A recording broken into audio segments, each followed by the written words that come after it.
Just wake up and then decided that I'm going to do the sound. It took me some years because I started doing music in 2014. And even in 2014, between 2014 to 2020, to 2021 actually, I was trying to find my sound. So I was just exploring and doing different sounds, jazz, new soul, R&B. I was just doing like whatever, but I just wanted to find my voice or to be heard.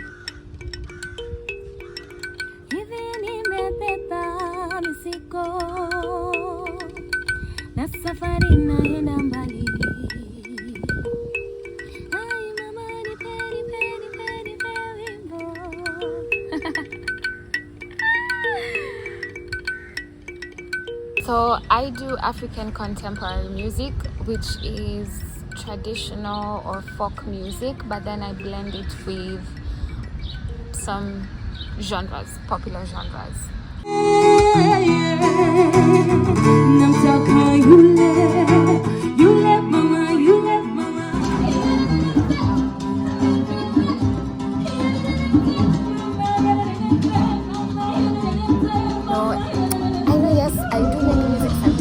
For entertainment, but it's mostly for the soul.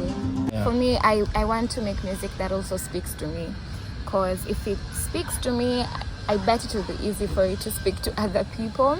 So I spent it was intentional in 2021 to now just sit down and think of what kind of sound I want to have, and it entailed a lot of research.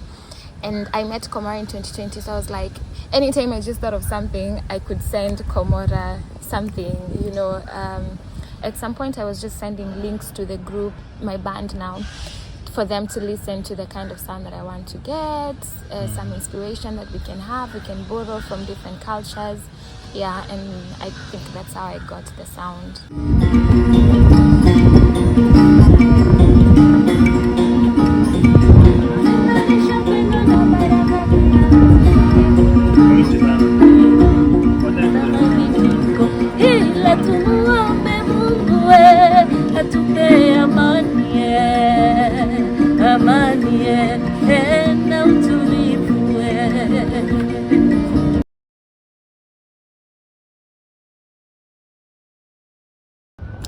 So how I got connected to Nafasi, I applied for, it was last year, 2022.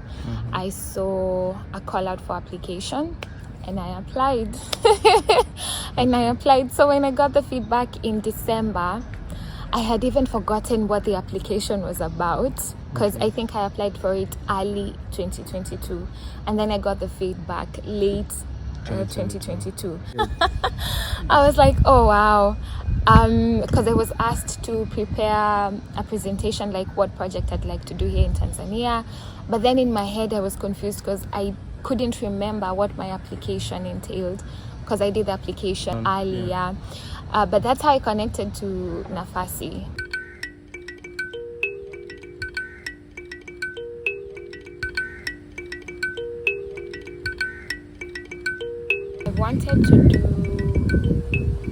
I wanted to collaborate with artists from Tanzania to just explore the potential of the East African sound, because I'm from Kenya and we have so many tribes, we have so many sounds, and Tanzania, it's the same thing, even more tribes than we have and more sounds than we have, in my opinion.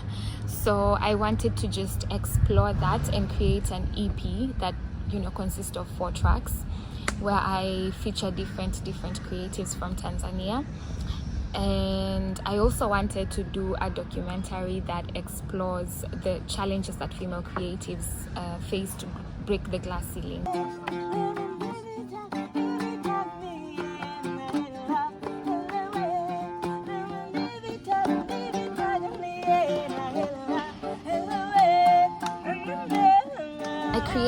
Like I've said, I create music for the soul.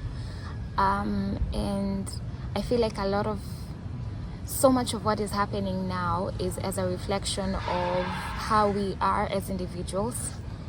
And if we don't change how we are within, then nothing is going to change, even if we demonstrate, even if we have like 1,000 ends, workshops and forums to talk about issues, nothing will change if we don't change ourselves.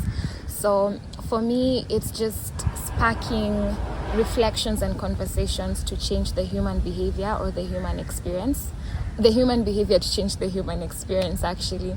So for me, the end goal is, when someone just listens to the music and then tells me, I've listened to your music, it got me into thinking, but I feel like my soul has been quenched, such kind of feedback. For me, just that's it for me. And I've been getting it, and I hope to get more of that. But also something else, the reason why I do music, I have so many reasons to talk about mental health, to advocate for culture, more like preserving it, because we're slowly forgetting or losing our culture, but I want us to remember who we are. And then to also just talk about social injustices, because it's a medium for me to express myself, and I cannot pretend not to see things. I see things and I have to speak about them.